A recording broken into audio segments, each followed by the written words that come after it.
오늘 우리가 읽을 세 번째 말씀은 누가복음 6장 46절에서 48절입니다. 신학성경 100페이지입니다. 누가복음 6장 46절에서 48절입니다. 너희가 나를 보고 입으로는 주님 주님 하면서도 어찌하여 내가 말하는 것은 실천하지 않느냐. 나에게 와서 내 말을 듣고 실천하는 사람은 바로 이런 사람과 같다. 그는 땅을 깊이 깊이 파서 반석 위에 기초를 놓고 집을 지은 사람과 같다. 홍수가 나서 흙탕물이 그 집에 세차게 부딪혀도 튼튼하게 잘 지었기 때문에 무너지지 않는다. 그러나 내 말을 듣고도 실천하지 않는 사람은 기초 없이 맨 땅에 집을 짓는 사람과 같다. 홍수가 밀어닥치면 그런 집은 곧 무너져 크게 파괴되고 만다. 아멘. 이는 거룩하신 하나님의 말씀입니다.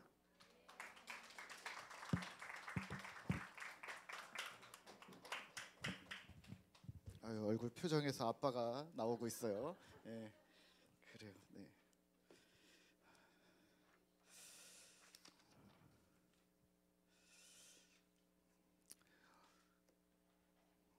오늘 말씀의 제목은 우리 균형 있는 신앙입니다. 우리 함께 따라해 볼까요? 균형 있는 신앙. 네. 자, 오늘 말씀을 시작하기 전에 오늘은 균형 잡기를 한번 해보도록 할 거예요. 네. 자, 나는 균형을 잘 잡을 수 있어요. 한번 손 들어보세요. 아, 그래요.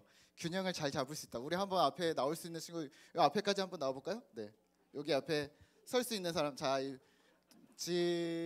한 2주 전에 제가 우리 애들 데리고 조금 벌려보세요. 너무 가까워. 우리 애들 데리고서 제가 한 발 들기를 해봤는데 생각보다 잘하더라고요. 막 현용이도 못할 줄 알았는데 되게 잘하고 이러는데, 자, 지금 뭘 할 거냐면 한 발 들기를 할 거예요.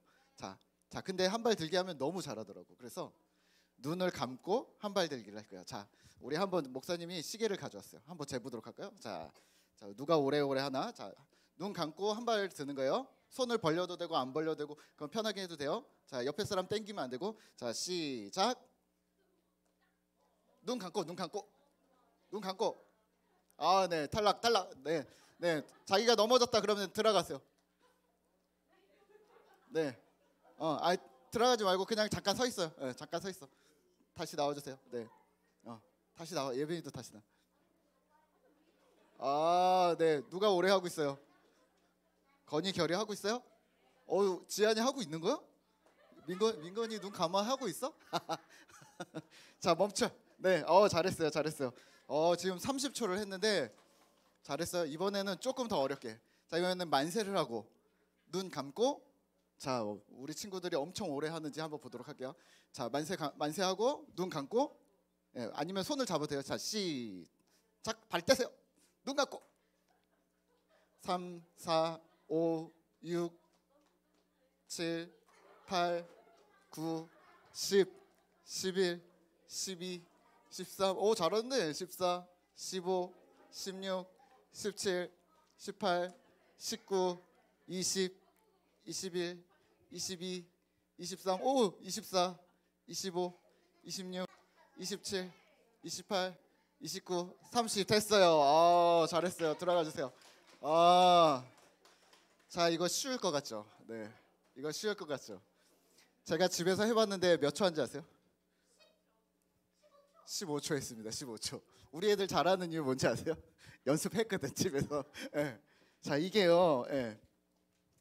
눈을 감으면 갑자기 평형 감각이 막 사라진대요. 그래서 하체 근육과 근육 감각을 측정하는 측정 방법인데 30초를 하면 20대랍니다. 네. 그리고 25초를 하면 30대랍니다. 20초를 버티면 40대랍니다. 그리고 15초면 50대랍니다. 그리고 10초 이하는 60대랍니다. 이따가 예배 끝나고서 이렇게 저기 나가서 이렇게 혼자 해보세요. 네. 10초가 안 되더라고요. 눈을 감으니까 갑자기 넘어지더라고요. 이게 되게 어려운데 균형을 잘 잡는 방법이 있습니다. 뭐냐면 첫 번째는 눈을 뜨는 겁니다. 눈을 뜨면 이게 뭐 전정기가 뭐 하러 하는데 눈을 뜨면 이게 평형 감각이 생긴답니다. 예. 그리고 또 하나는 제가 또 딱딱한 바닥이 아니라 매트 위에서 했거든요. 이게 발가락으로 이렇게 발을 막 이렇게 힘을 줘야 되더라고요. 근데 푹신해서 한 데서 하니까 더 빨리 넘어지더라고요. 10초도 안 되길래 이거 왜 안 되지? 이렇게 하면서 딱딱한 바닥에서 해봤더니 그래도 10초는 넘겼는데 한번 이따가 해보시면 좋을 것 같습니다. 네. 자, 오늘 우리가 읽은 누가복음에서는요, 예수님께서 이런 비슷한 비유를 드셨습니다. 두 개의 집이 있는데 똑같은 집을 짓는데 하나는 반석 위에 딱딱한 평평한 데다가 집을 짓고 또 하나는 모래 위에다 집을 짓는다고 합니다. 어떤 집이 튼튼할까요? 그래요. 반석 위에 지은 집. 자, 그러면 이런 생각을 해볼 수 있지 않을까요? 모래 위에 집을 지을 수 있어? 네. 모래 위에 집을 지을 수 있어? 모래성처럼 모래 위에는 모래로 지어야 되지 않을까요? 그렇죠? 네. 우리 한재구 집사님이 잘 아실 텐데 모래 위에다 집을 지을 수 있나? 근데 이게 이렇대요. 이스라엘이 있는 팔레스타인 지역에는 평소에는 건조한 사막이래요. 그래서 물이 지나가고 나면은 이제 땅이 딱딱하게 굳는 거예요. 예. 근데 이 건조한 사막 지역에 뭐가 필요하겠어요? 물이 필요하겠죠. 근데 또 이 기후가 건조하고 사막인데도 다행히 작은 개천 같은 게 되게 많대요. 예. 요 앞에 우리 치동천 같은 개천들이 꽤 많다는 거예요. 그러면 사람들이 보면서 여기 물이 있네? 그리고 바람이 없는 곳에다가 집을 짓기 시작한다는 거예요. 왜냐하면 바닥이 딱딱하니까. 근데 문제는요, 겨울입니다. 우리는 겨울이 춥잖아요. 거기는 겨울에 비가 온대요. 예. 그래서 짧은데 비가 많이 온대요. 그러면 어떻게 되겠어요? 모래성 지어봤죠. 모래성을 지으면 튼튼할 것 같죠. 근데 파도가 한번 훅 하면 어떻게 돼요? 그냥 쑥 사라져요. 한 2번, 3번만 하면 그냥 쑥 사라져요. 예. 마치 아이스크림 녹듯이 물을 부으면 쑥 사라지는. 자, 이렇답니다. 비가 오면 하천이 범람하고 그리고 범람한 물이 밑에 모래들을 싹 쓸어가가지고 집이 쉽게 무너진다고 합니다. 마태복음에서는 이렇게 표현을 해요. 7장 27절인데요.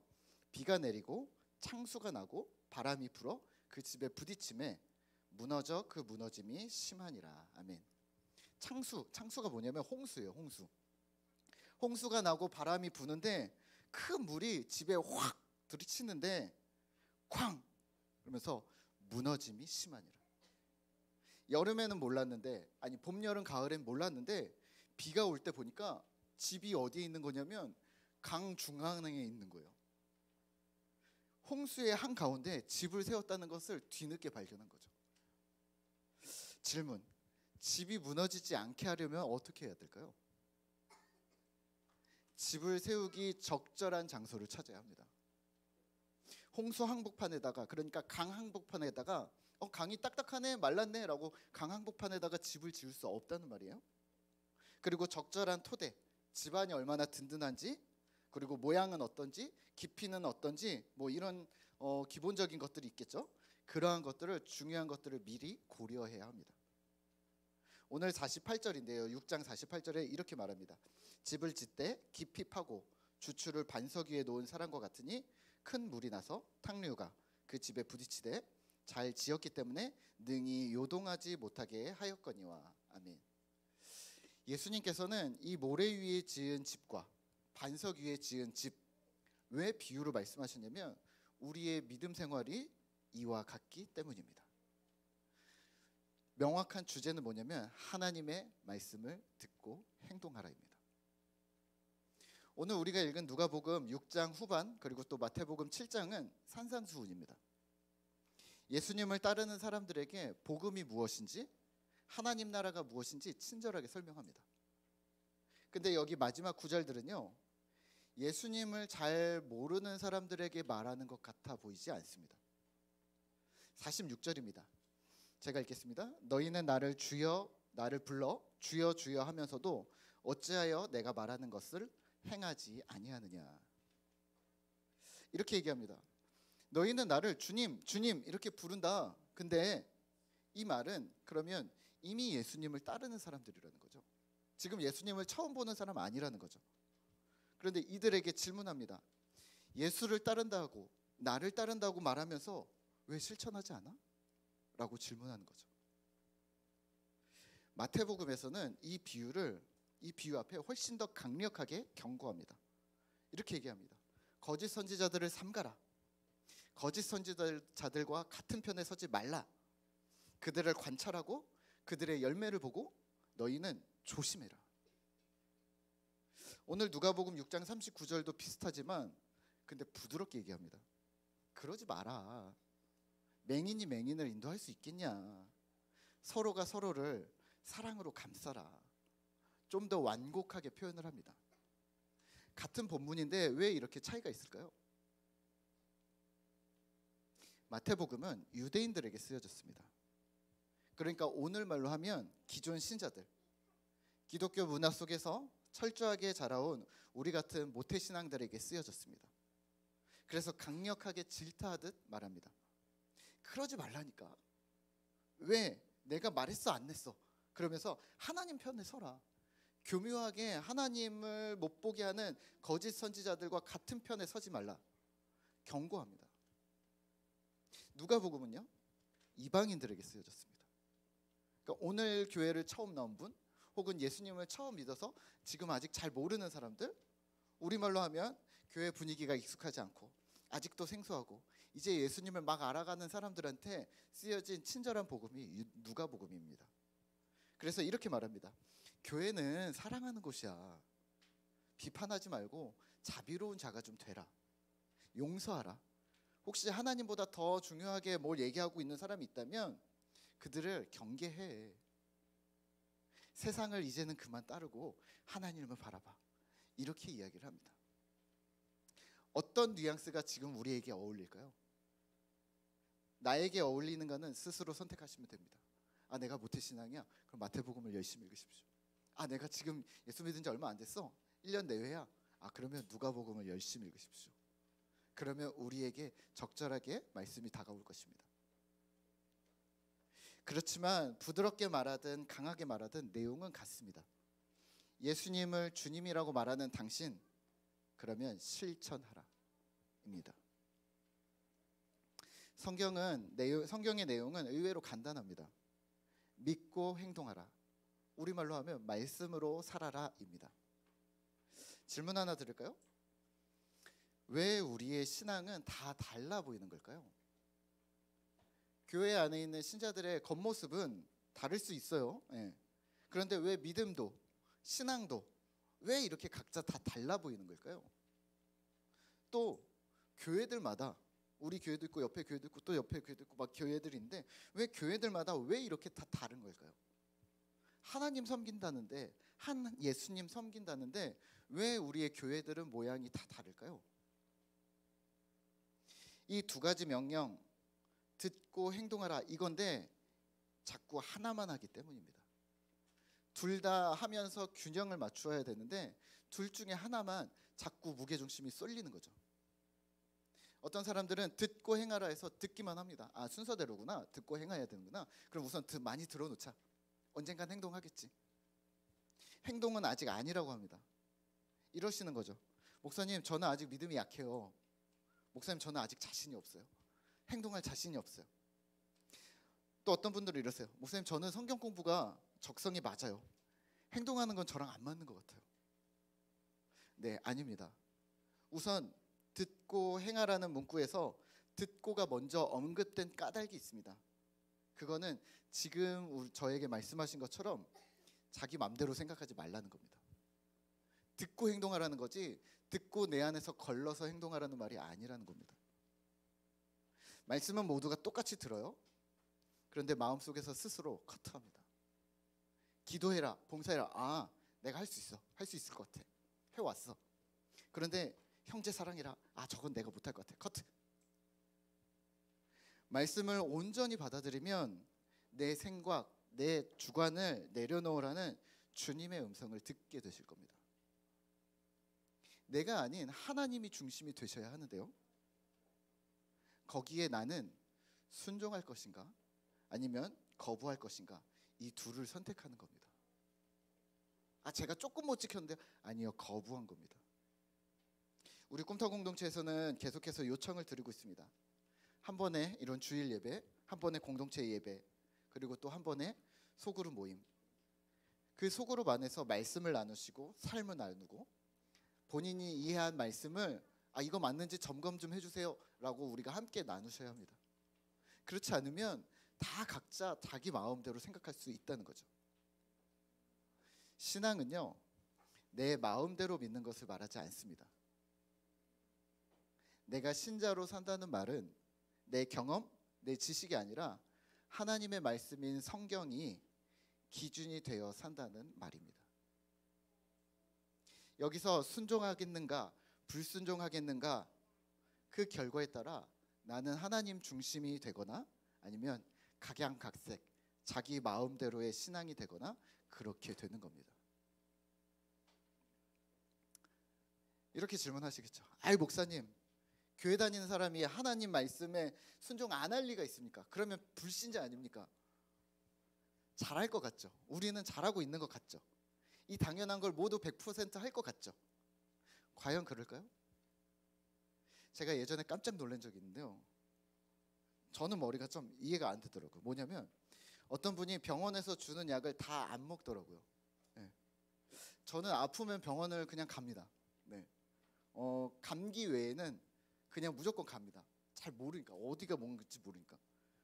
몇 달 전에, 한 달 전인가?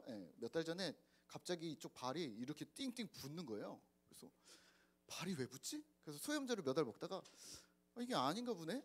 그래서 바로 병원에 갔습니다. 발이 부었으니까 정형외과를 갔죠. 정형외과 갔더니 간호사가 보더니 아니래요. 여기 아니래요. 아니 발이 부었는데 뼈가 이상한 것 같은데 아니래요. 그러더니 내과를 가라는 거예요. 발인데 내과를 가요? 그래서 좀 못 믿어서 그 옆에 또 내과를 찾는 것도 귀찮고 그래서 바로 밑에 층에 가정의학과가 있더라고요. 종합적으로 봐주잖아요. 그래서 갔습니다. 그래서 보여줬어요. 그랬더니 의사가 이렇게 얘기하는 거예요. 봉화지겸이래요. 이게 봉화지겸이 뭐 우리 어르신들도 그렇지만 저도 군대 있을 때 외에는 제가 들어본 적이 없는 단어거든요. 봉화지겸을요? 지금 20몇 년 지났는데 그것도 군대도 아니고 여기서? 제가요? 그 군대에서도 봉화지겸에 걸려본 적이 없거든요. 제가 이게요? 예. 이해가 안 되는데 말도 안 되고 이해도 안 되는데 의사가 그렇게 얘기하니까 그럼 어떻게 해요? 그랬더니 주사 맞고 약 먹으면 금방 나아요 그러시는 거예요. 그래서 주사 맞고 약 먹고 하루인가 이틀 만에 금방 괜찮아졌습니다. 예. 중요한 건 제가 생각하는 중요한 건 정확한 진단을 받고 의사 말대로 우선 그냥 믿고 따라 보는 거죠. 왜냐면 저는 전문가 아니니까. 만약에 정형외과 가서 아니라고 이거 발 맞다고 계속 그럴 필요 없는 거죠.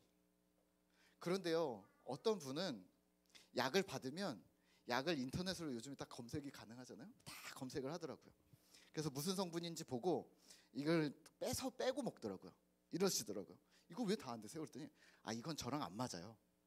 또는 좀 괜찮아진 것 같으면 이제 이 정도 먹었으면 괜찮아. 나는 자생적으로 치유할 수 있는 능력이 있어. 그러면서 약을 알아서 끊으시더라고요. 전문가 아닌데 그렇게 하시는 분들이 있던데 저는 약간 이해가 안 됩니다. 스타일이 있겠죠. 성경도 마찬가지입니다. 우리가 하나님의 말씀을 받고 그렇게 많이 공부하는데도 우리의 신앙이, 우리의 삶이 변하지 않는 이유는 뭘까요? 여전히 우리의 상태를 답보하고 있는 이유는 뭘까요? 우리 스스로 하나님의 말씀을 자체적으로 걸러내고 있기 때문입니다. 인간인 약사 혹은 인간인 의사가 못 믿어서 약을 빼고 먹거나 치료도 내가 원하는 것을 받거나 그럴 수 있습니다. 인간이니까. 하지만 여러분 지금 당신이 하나님의 말씀을 그렇게 하신다고요? 당신은 누군데 이 성경을 검증하고 있는 겁니까? 여전히 이 신약과 구약도 약이죠, 그렇죠? 약인데 이게 나한테 효과가 있나 없나, 내 체질과 맞나 안 맞나, 나에게 맞춰서 골라서 지금 적용하고 있다면 분명한 것은 당신의 신앙 밸런스는 깨어져 있을 겁니다. 목사님, 저는 약 다 먹었어요. 저는 말씀대로 다 살아요. 그대로 다 지켜요. 자신하지 마세요. 점검하셔야 합니다. 누가복음 18장에 부자 청년이 그렇게 말했습니다. 예수님, 제가 영생을 얻으려면 어떻게 합니까? 이거 해라. 예수님, 저 율법에 나온 거 다 지켰어요. 그것도 어릴 적부터 계속 지켰어요. 싹 다 지켰어요. 딴 거 뭐 할 거 더 없나요? 예수님이 뭐라 그러세요? 예수님이 그 사람을 간파하시고 이렇게 얘기하시죠. 네가 아직도 부족한 게 있어. 뭐냐면 너는 재물로 가난한 사람들을 도와야 될 것 같아. 그 다음 말씀이 더 웃긴 거 아세요? 잘 보시면 약간 블랙 코미디인 거 아세요? 이 청년이, 부자 청년이 고민합니다. 방금 뭐라고 했나요? 그 자신감 어디 갔나요? 저 다 했어요. 저 하나님 말씀이랑 다 지켰어요. 안 지킨 거 없어요. 뭐 더 있으면 알려줘 보세요. 그것도 지킬게요 라고 했는데 고민합니다. 아마 예수님 만나기 전까지는 아마 사람들한테 계속 이러고 다니지 않았을까요? 본인도 공동체가 있었겠죠? 나 다 지켜. 나 다 해. 나 할 수 있어. 나 했어. 그거 해봤어. 아, 저 사람 다 하는구나. 그런데 실제 예수님을 만나고 그 말씀을 들으니 근심합니다. 지금까지 청년이 지켰던 것은 무엇일까요, 그러면? 그리고 하나 더, 진짜 재물로 가난한 사람을 도와라, 이 이야기를 처음 듣는 말씀이었을까요? 이거 예수님 오늘 완전 처음 듣는 말씀을 주셨어. 나 당황스러워. 그래서 고민한 걸까요? 아니요. 이미 들은 말씀인데 지키고 있다고 착각할 수도 있는 겁니다. 신앙은 균형입니다. 예수님은 주여, 주님, 주님이라고 말하는 사람들의 말과 행동을 눈여겨보셨습니다. 너 그렇게 얘기하는구나. 그리고 그렇게 행동하는구나. 우리의 말과 행동도 눈여겨보시겠죠? 그리고는 이렇게 말씀하십니다. 듣고 행동하라. 말과 행동이 일치하지 않으면 우리는 이렇게 얘기하죠. 말과 행동이 일치하지 않아. 그럼 말과 행동을 일치시켜라고 얘기하겠죠. 언행일치 많이 들었잖아요. 그런데 예수님은 이렇게 얘기해요. 듣기부터 다시 시작해. 너의 입에서 말로 나오는, 그러니까 너의 머릿속에서 나오는 말이 중요하지 않아. 듣는 것부터 다시 시작했으면 좋겠어. 네 생각을 말하는 것, 네가 소화한, 네가 커트하고 네가 걸러낸 말씀들, 그걸 말하는 게 중요한 게 아니라 진짜 하나님의 말씀을 그대로 행동하기를 부탁해, 이 말입니다. 우리가 참회 기도할 때마다 자주 쓰는 문구가 있습니다. 우리의 생각과 말과 행동이 하나님의 뜻을 따르게 해달라고 기도합니다. 더 정확하게는 듣고 결심한 생각이 말로 나오는 거죠. 들은 것이 우리 생각으로 가는 거죠. 그리고 이 생각이 우리의 말로 나오고 행동으로 나오는 거죠. 이게 같아져야 한다는 겁니다. 이를 성경에서는 순종이라고 부릅니다. 그리고 오늘 우리는 균형이라고 부를 겁니다. 그러면 우리는 신앙의 균형을 어떻게 만들어갈 수 있을까요? 풍성한 삶의 기초에서는 4가지를 말합니다. 하나님과 나와 우리 공동체와 그리고 저기 있는 세상. 이러시면 안 된다는 겁니다. 저는 하나님만 있으면 돼요. 다 필요 없어요. 회사도 필요 없고 가족도 필요 없고 공부도 필요 없고 믿음이 되게 좋아 보이죠.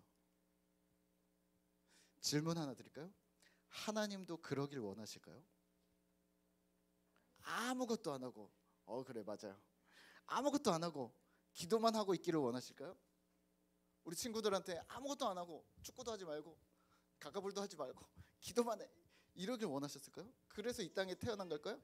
아니에요. 계속 중심 잡기 하고 있는데 이제 앉았어요.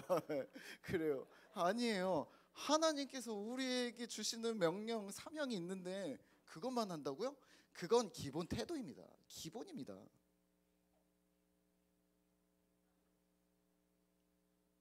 어떤 사람은 이렇게 얘기합니다. 나는 불행해. 나는 안 돼. 나는 되는 일이 없어. 아니요. 그것도 아닙니다. 자신에 대해서 태도도 균형을 맞추셔야 합니다. 자기를 비하하는 일을 멈추셔야 합니다.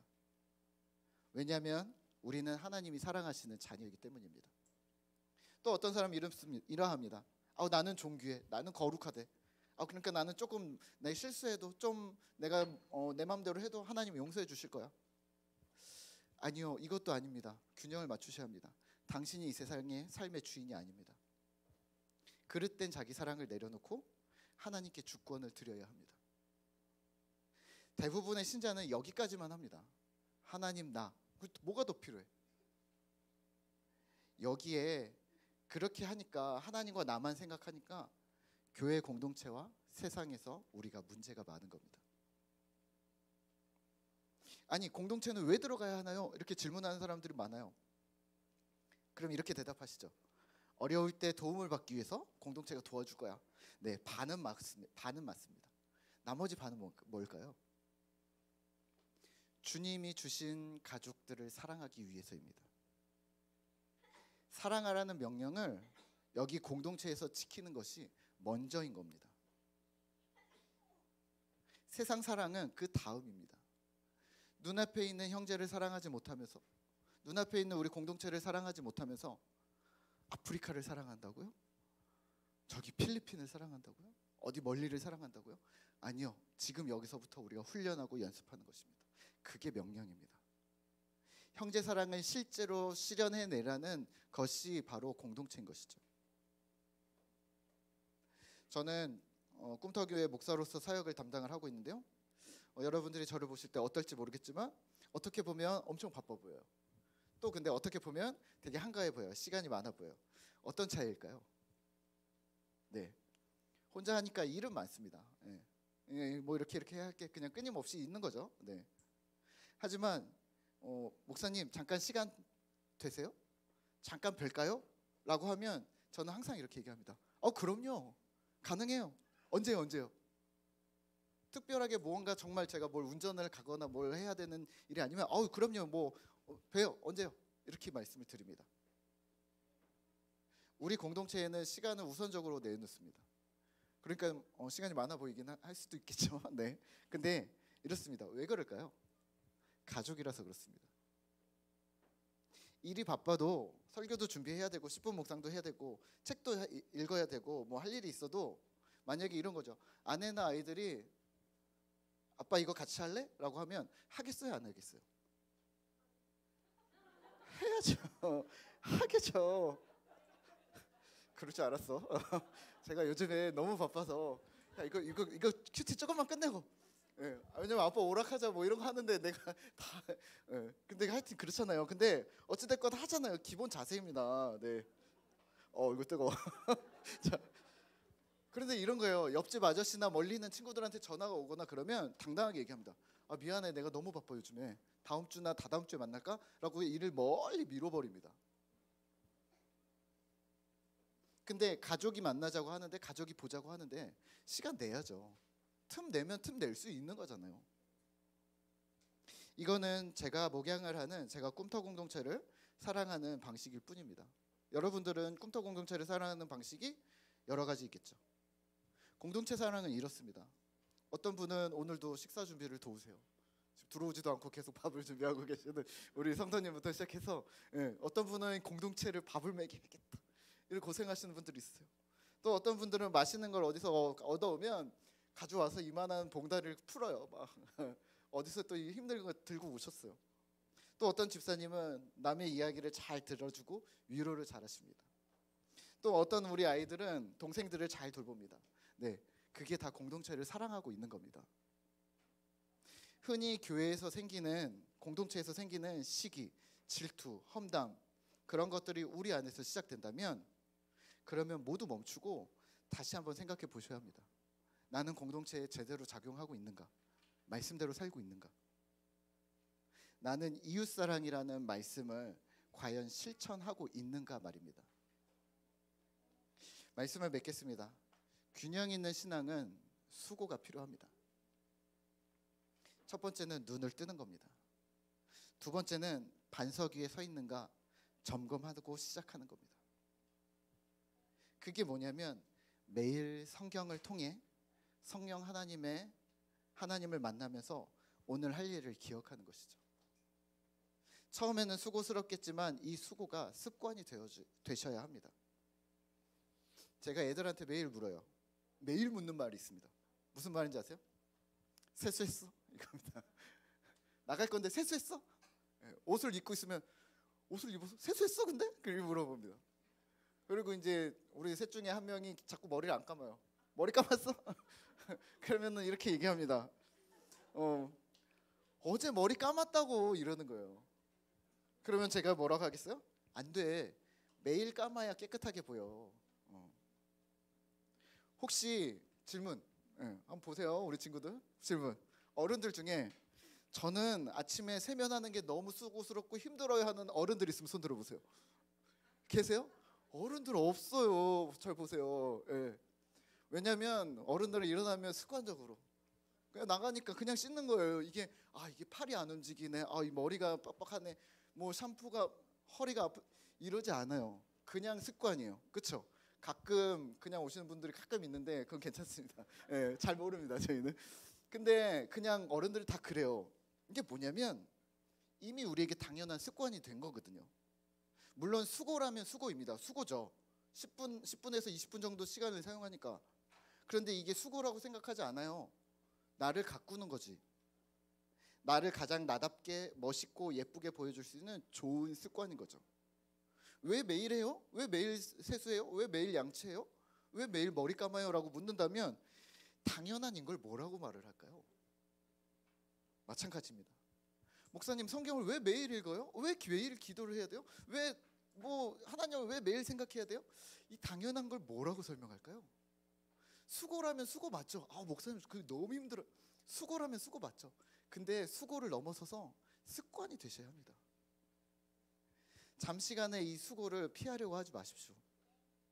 쉬운 길, 넓은 길을 찾지 마십시오. 한 번에 천국 갈 수 없을까? 한 번에 믿음이 좋아질 수 없을까? 모래 위에 집을 지으려는 유혹입니다. 나중에 어떻게 되겠지? 지금이라도 조금 이렇게 하자. 설마 믿음이 무너지겠어? 유혹입니다. 우리의 신앙을 세수하고 머리 감고 이렇게 하는 것처럼 매일 하는 거라고 생각하시면 어떨까요? 수고를 피하고 싶은 유혹은 있을 수 있습니다. 하지만 멀리 보셔야 합니다. 눈앞의 얄팍한 유혹에 넘어가시면 안 됩니다. 의지적으로, 인지적으로 노력하고 기꺼이 수고하셔야 합니다. 물론 예수 그리스도의 복음으로 우리의 신분은 단번에 바뀌었습니다. 하지만 복음에 합당한 삶은 매일 한 발짝씩 주님을 닮아가야 하는 것입니다. 현재 우리가 신약 통독을 하고 있죠. 이제 한 주 남았어요.